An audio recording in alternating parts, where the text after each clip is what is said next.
এরপরে প্রশ্ন হলো বিকাশের মাধ্যমে ব্যবসা করা জায়েজ আছে কিনা। ভাই, বিকাশের মাধ্যমে যদি ব্যবসা করেন আর বিকাশ আপনাকে পার্সেন্টেজ দেয় আপনার ডিলিংস এর উপরে, লেনদেনের উপরে, তাহলে সেটা আপনার জন্য অবশ্যই জায়েজ, কারণ আপনি পরিশ্রম করছেন, বিনিময়ে পারিশ্রমিক নিচ্ছেন, এটা আপনার জন্য জায়েজ।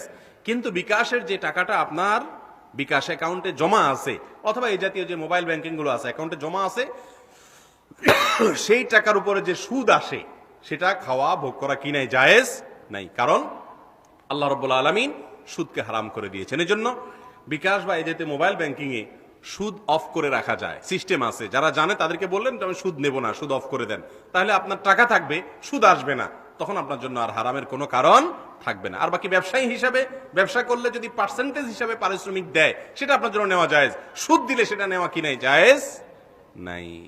আল্লাহ রাব্বুল আলামিন আমাদেরকে কোরআন এবং হাদিসের আলোকে আমাদের জীবনকে সাজাবার তৌফিক দান করুন। জাযাকুমুল্লাহু খায়রা।